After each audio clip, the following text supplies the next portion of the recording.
Hello, everybody, and welcome to Taking Control, the ADHD podcast on True Story FM. I'm Pete Wright, and I'm here with Nikki Kinzer. Hello, everyone. Hello, Pete Wright. Season 24. Amazing. 24. Season 24. We're going into year 12? Is that possible? I think so. 12 It is possible, yes, because we started in show. 2010. Yeah. Yeah, that is bananas. I can't conceive of time like that anymore. No, So, 12 yes. years, still more to talk about, apparently. It Yes, just there keeps is. coming. The hits keep coming. We're excited to be here and to be back. And, to regular listeners, I just want to say personally, thank you for your patience and your understanding in our delay in coming back. We are a couple of weeks late. I lost my dad over Christmas, and that was real hard, and had to do some travel and had to kind of put pieces back together. And I don't know if there is ever a show that, let's just say, in the annals of ADHD podcasting history, I am sure one day we should do a podcast on ADHD and grief, and that day is not today. No. At some No. point, we'll figure that out, because, man, do I have thoughts. I bet. And yeah. I don't think I can do those without going through knee-buckling grief right now. But we'll get there. Yeah. We'll get there. I think that'll be a conversation that we need to have, because I certainly did not expect to learn lessons about my ADHD this week over the last couple of weeks. So I'm excited to do that. Mostly, I'm just really excited to be back. I missed you. I know. I missed you, too. We had happy so hour weird. at the beginning of January without Pete, and it was really sad. Yeah. Yeah, I'm just glad you're back, and you know how I feel. My heart goes out to you and your family. Thank you. Well, glad you're here. we're going to try and have a better time of it Yes. today. Now that we're kicking off the season, it's just really excited to be podcasting again and to be talking about good stuff. And today we're going to be talking about our vocabulary. Change your language, change your mind. And you've been inspired. And so you're yes. going to do a little bit of teaching I for have. us. Before we do that, Nikki Kinzer, I'm very excited today. I'm very, very excited. In fact, it would be, I hasten to say, it would be hard to express how excited I am to be able to welcome this week's sponsor to the ADHD podcast. If you're a regular listener of the show, you'll know him and hopefully love him as a source of incredible trust in your productivity system. If you're a first timer, well, I'll never forget the day that I first learned about Text Expander. And for all you new kids, that day is today.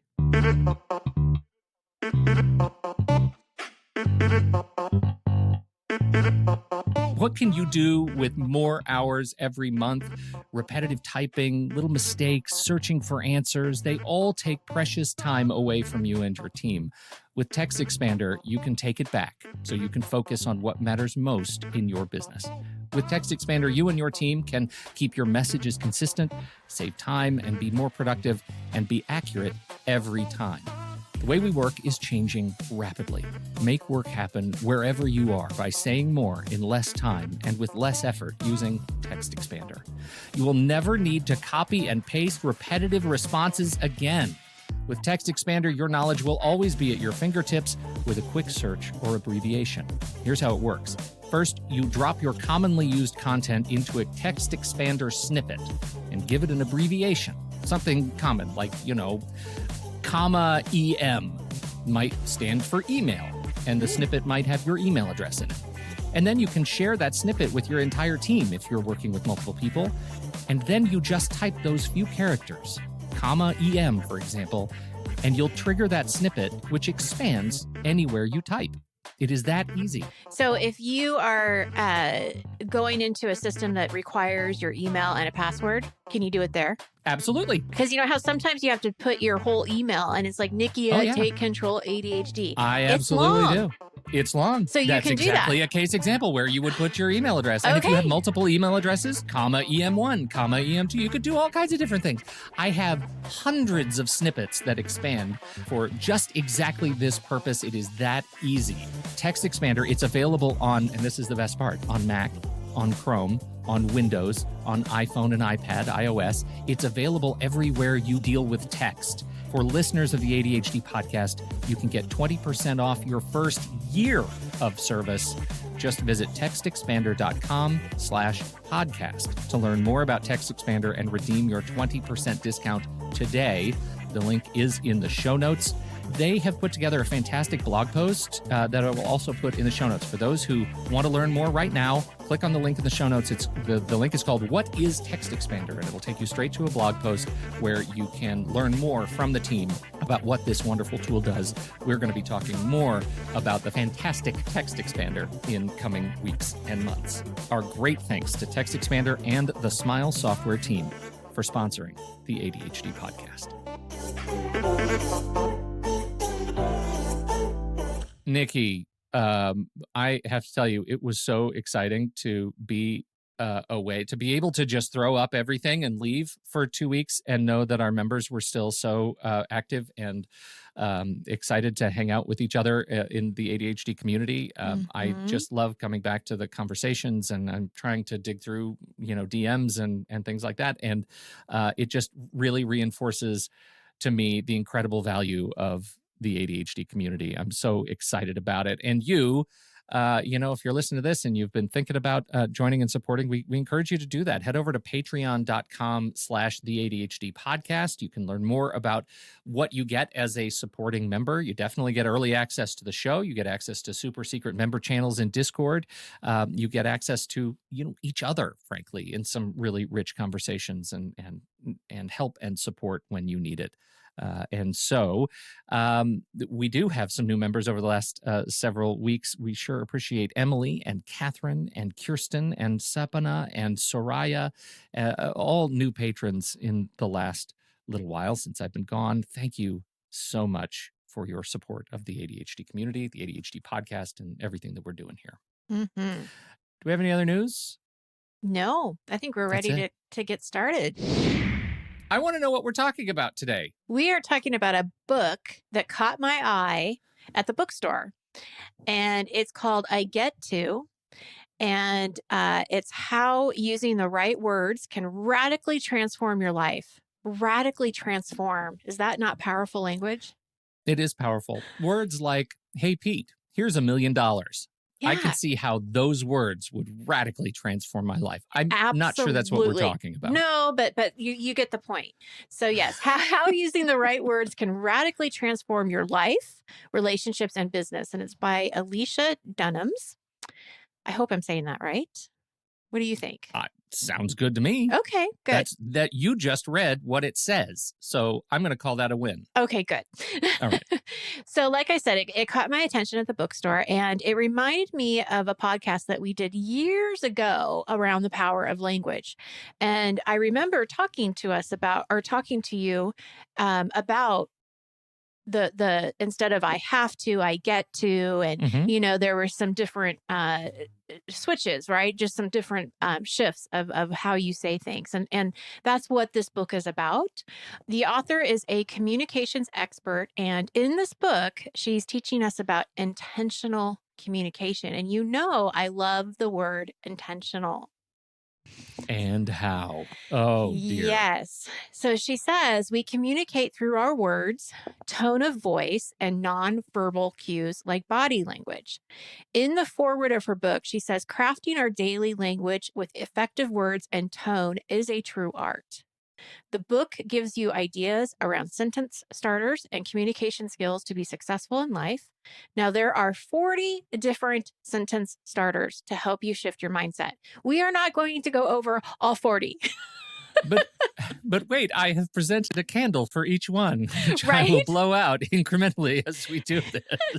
Now, of course, if I was to do that, I might as well, be the audiobook person. Oh. I was to Absolutely. do that. But no, what I want to do is I do want to go over 5 of them.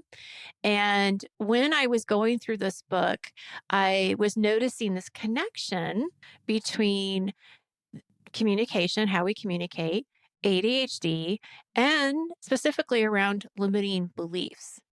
And then there were some other things that just really blew me away about how one word can really change how you see a situation.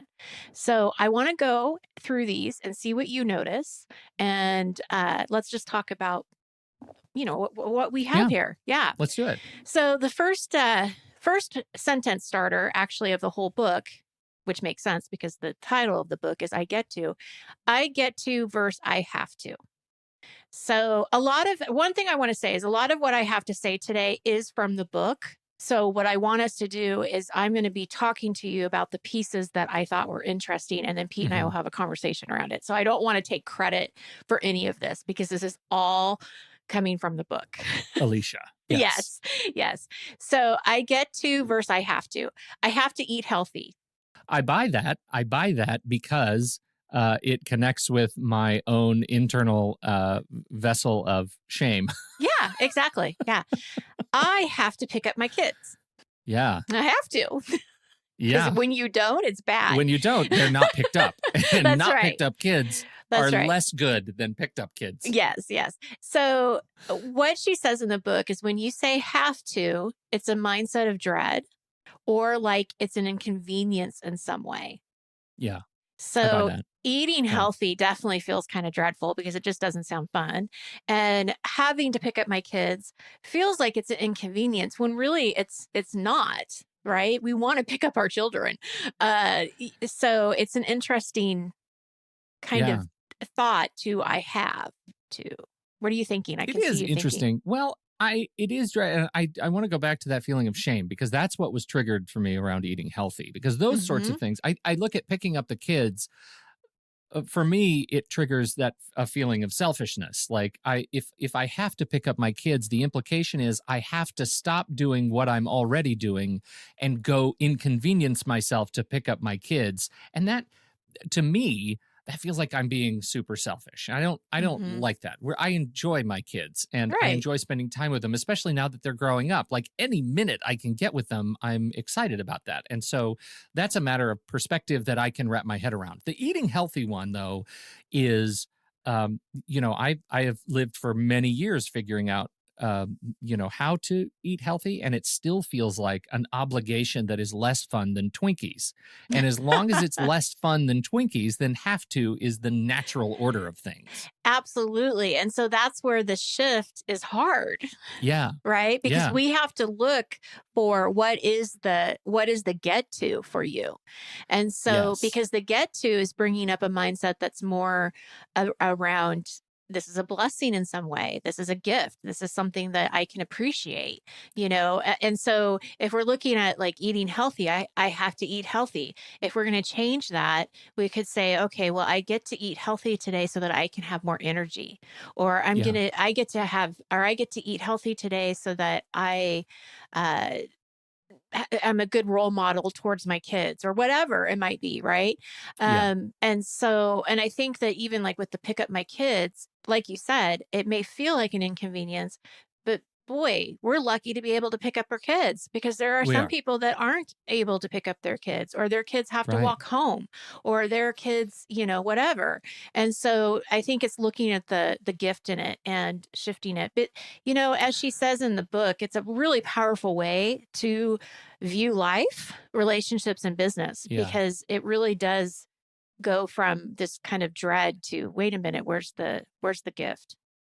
Well, and I wonder, does she talk at all um about how rewards play into language? Because I'm thinking about eating healthy again, and one of the things that strikes me is that I when once I eat healthy for a little bit, then I start feeling better and losing weight, and those rewards allow me a gateway to reinforcing the language that I've changed already, right? I get to eat healthy is easier to say once I've lost 30 pounds, Mm-hmm. right? Mm-hmm. I get to eat healthy because it reinforces my behavior every day. Also, I get to eat healthy might lead to behavior and results that then reinforce the Mm-hmm. language every day. Mm-hmm. And so I think it's important to note, like, when you see the impact of the cycle of change that you have started.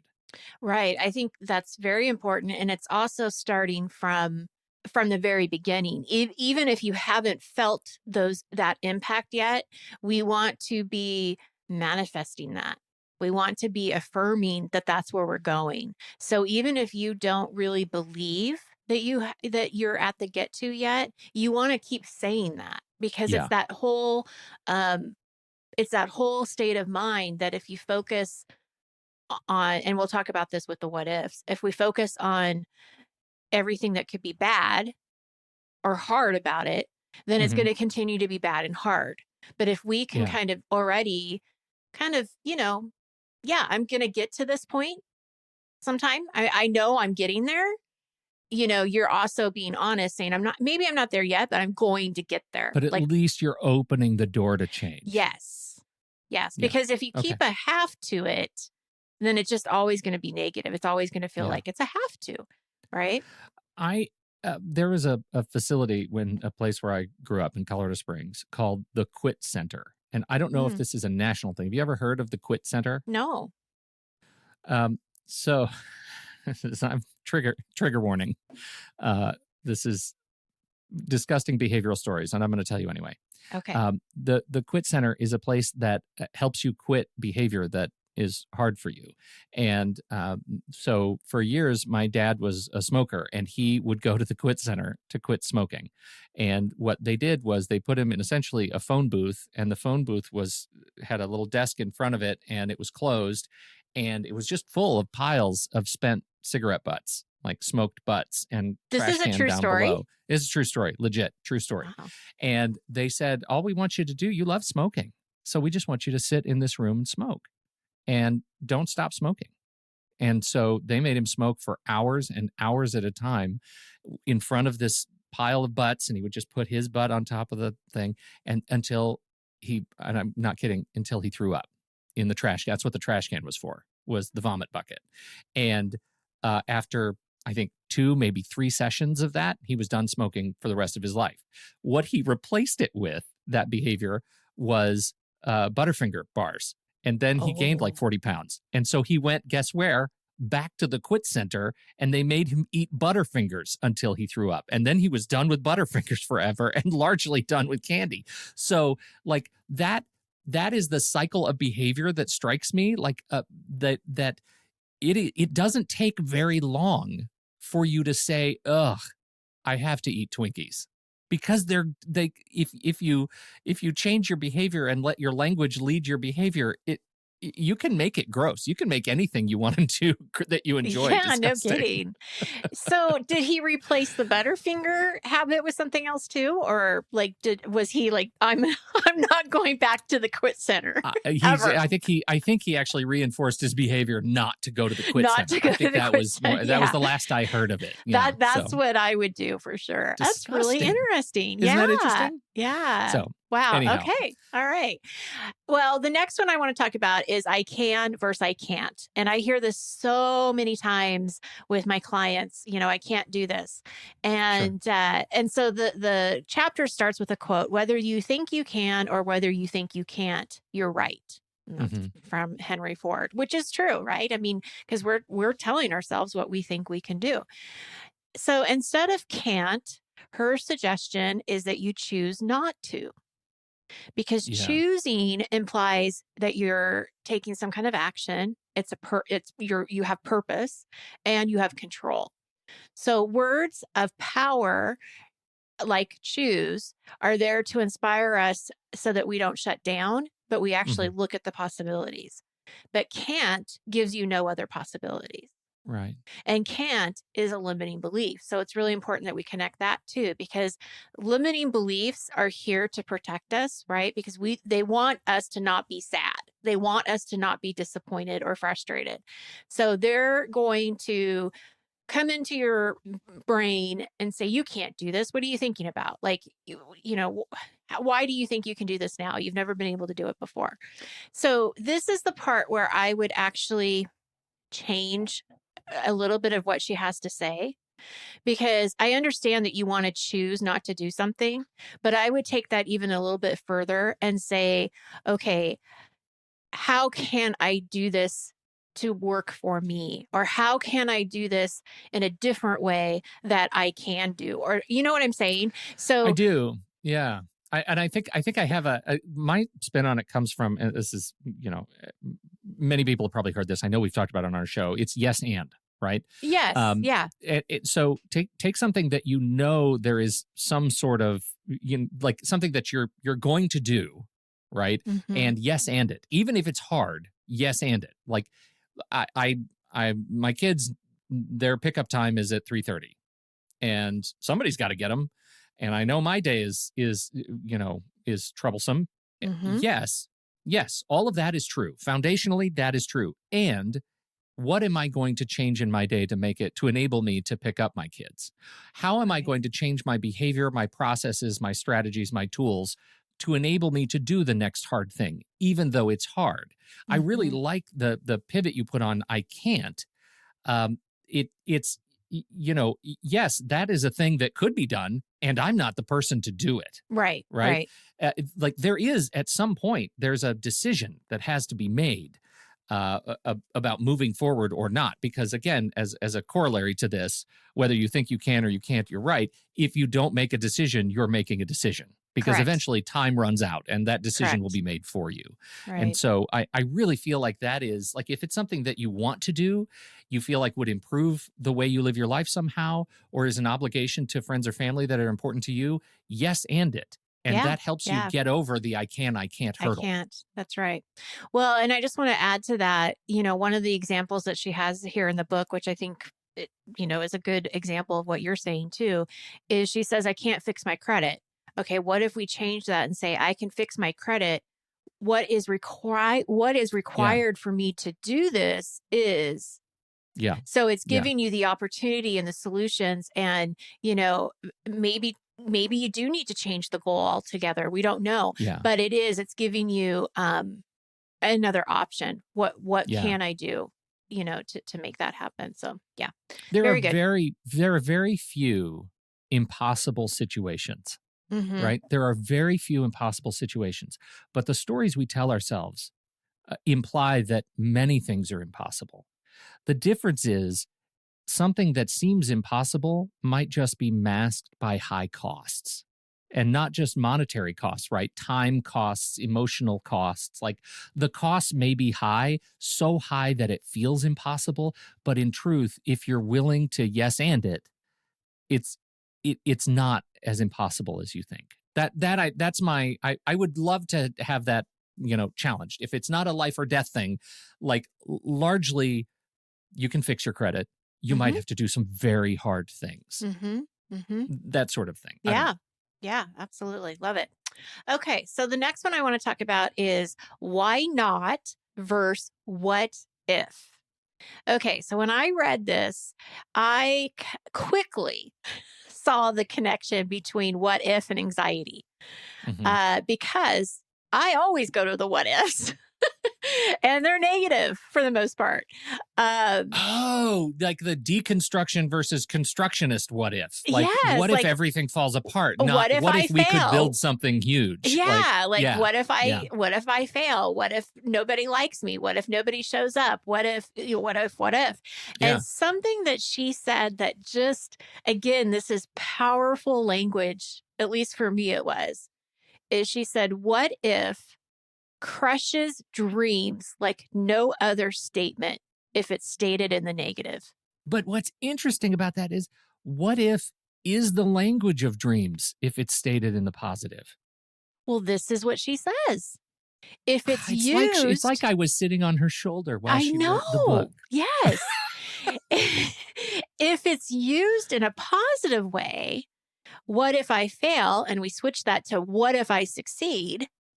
then we open the conversation to potential. We open the conversation to dreaming, to opportunity, to brainstorming, creativity. Like, there's a quote somewhere about and I can't remember who says it, but it's something about like, what if I fall? And then the next sentence is, but what if you fly? And it's the same kind of thing here, right? Like, Yeah. Yeah. but let's not look at the what if as a negative, but let's look at all the what ifs. I do make my goals. What if I do get that house that I want? Or, whatever it might be, it really changes the way you think of things. The day my daughter was born, we invited her godfather up to the hospital room, and we're in the elevator.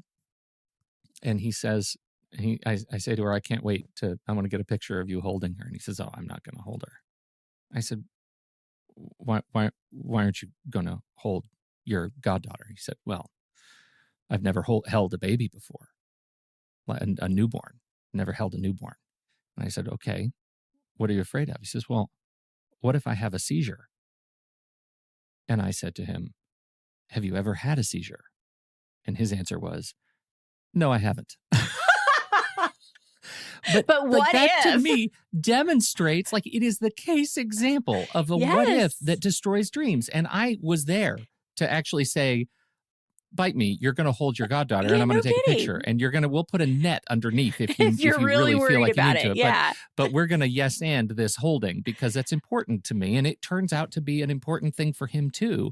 But that goes into this idea that that language can destroy dreams, that can destroy opportunity. Absolutely. Well, and something that you and I have talked about before in the past too is like when we have these limiting beliefs, you'll say, well, what is the truth in it? Like where is the actual truth or fact evidence? And truth. Yes. Right. And so Karen, oh, help me, Pete. How would you spell or how would you say this? Reitvich.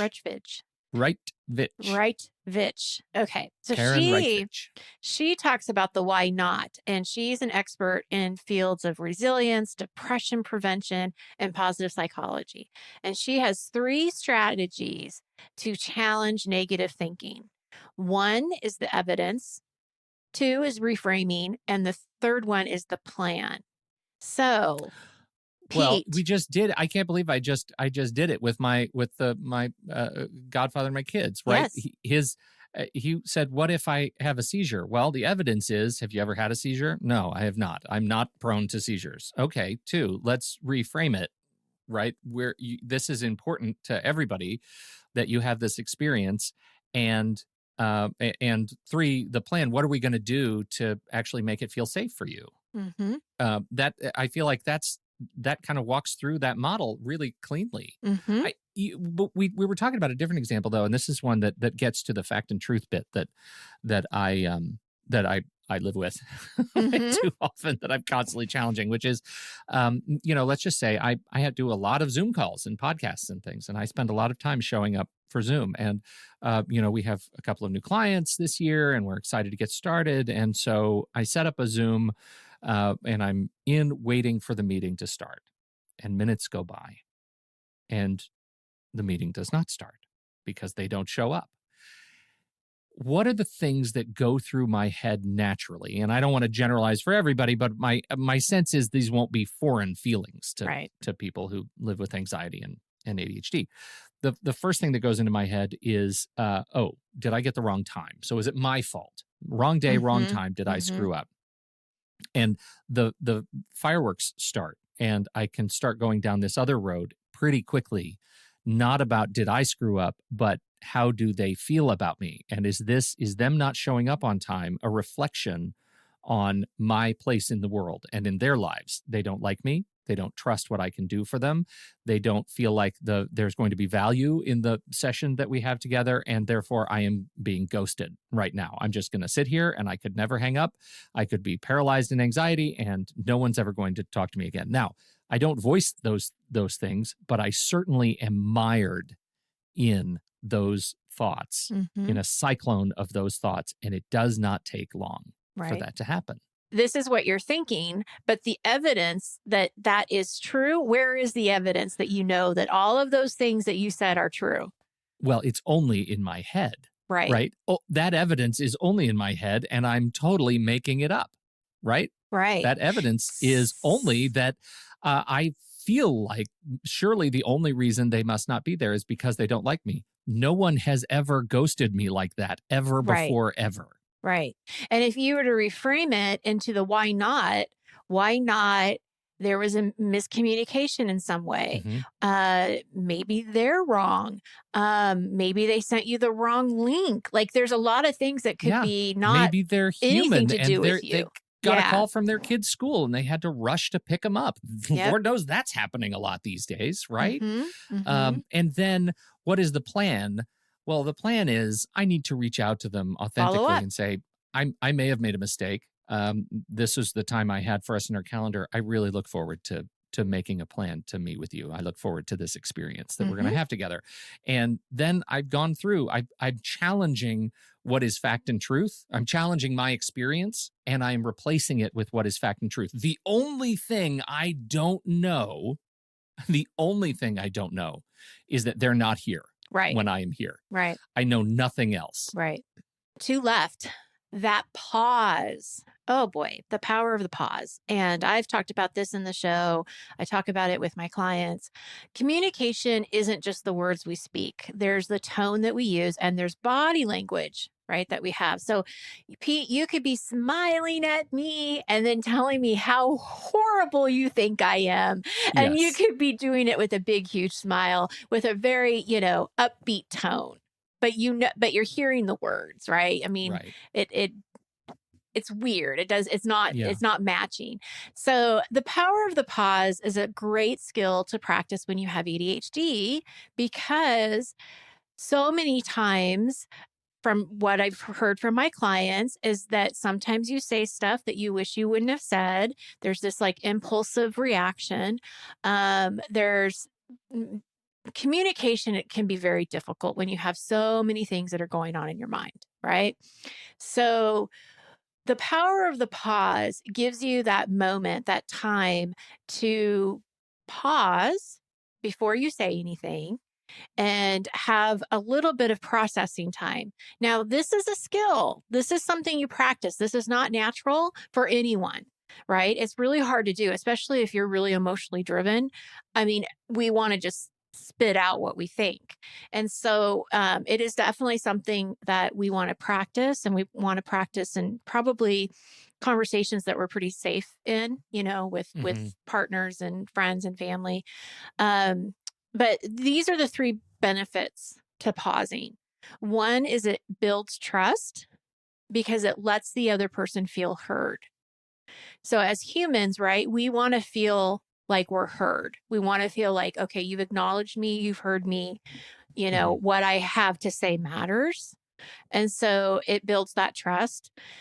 It's also showing careful consideration that you care. So Hmm. your silence is saying that you're being mindful of what they're saying. And that can, really be, again, that showing that you care. Yeah. And then understanding creates greater efficiency. So it does give you time to reflect on what you want to say next, or to just really process what they're saying. What are they saying here? Again, I can't emphasize enough that this is not easy. This Yeah. is not Well, and it's not easy. just easy. It is a practice. It is a practice.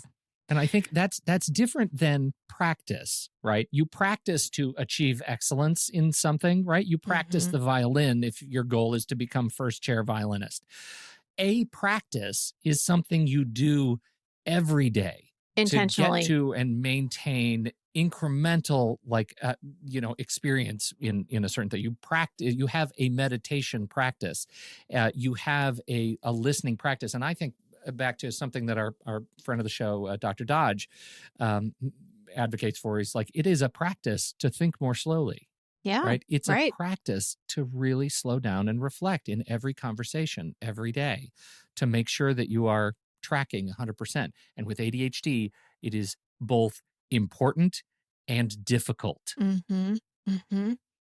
Well, So, and something that I want to say about that too, with the practicing, if you're listening to this podcast because you want to learn how to be a better communicator, or you want to understand how words can influence, how you communicate to other people, then there's a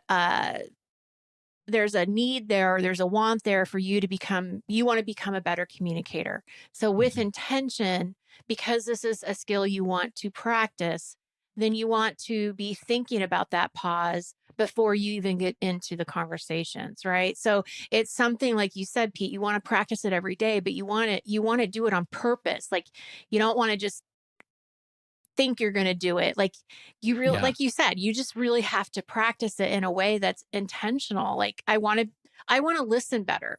If you want to listen better and you don't want to interrupt people, then practice the power of pause. Yeah. Expertise doesn't come from wanna. Expertise doesn't come from hope. Expertise doesn't come from wish. Expertise comes from practice. Yeah. Yeah. And there's no perfection either, right? So, No. I mean, I think that one of the things too is that you're going to practice it, and there's going to be times where, hey, it didn't work. And that's, that's all right. Give yourself some grace. I mean, that's part of practice. And it's part of being human.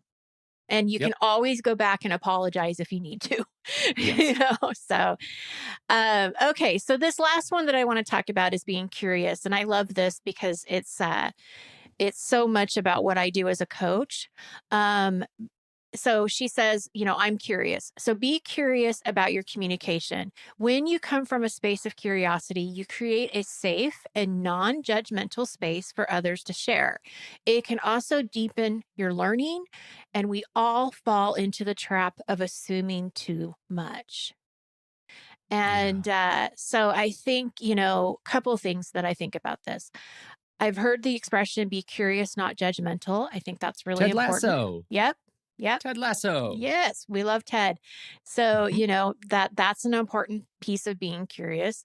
And it does give us, there's three benefits. One is it does give us that deeper learning, because we're not just assuming anything, but it gives us deeper relationships too, because it really creates connection, because people want, again, to be heard. They want to be understood.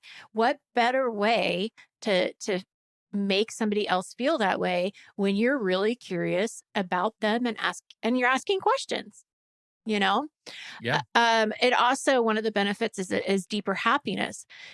If your focus is on others and not just yourself, and this is really nice because this comes from an article by Emily Campbell, research has shown curiosity to be associated with higher levels of positive emotions, lower levels of anxiety, and more satisfaction with life. Let's be curious about everything, right? Yeah. And take the judgment away. And one of the things I want to say is, when I am working with clients and we're practicing something new, like the power of pause, we want to go into it with curiosity and start asking asking those questions of, why was it so hard? What was it about that conversation that set you off? Was there anything that you could have done differently? What could you do differently if you're in that position again? There's so much learning that can happen when you're being curious. Yes, and I love it. Thank you. Yeah. I think it's great. I think this is a great way to start off 2022. Check your language. How are you talking to yourself? How are you talking about yourself? And how are you talking with yourself? All of those things. I do. I talk to myself all the time. In fact, my husband caught me. He says, you always talk to yourself when you're working. I'm like, oh, I know. This period goes here. This title goes here. And I'm doing it all with love and grace and curiosity. Absolutely. And love and grace and curiosity with which we give to you, everybody listening to this show. Thank you. We appreciate you downloading and listening to the show and joining us over in the community. Thank you for your time and your attention. And special thanks to Text Expander and Smile Software for sponsoring this episode. Don't forget, if you have something to contribute about this conversation, we're headed over to the Show Talk channel in our Discord server, and you can join us right there by becoming a supporting member at the deluxe level.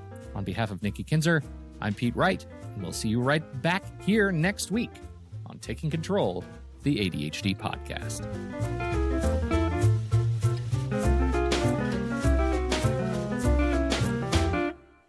This is the last birthday card Dad sent me.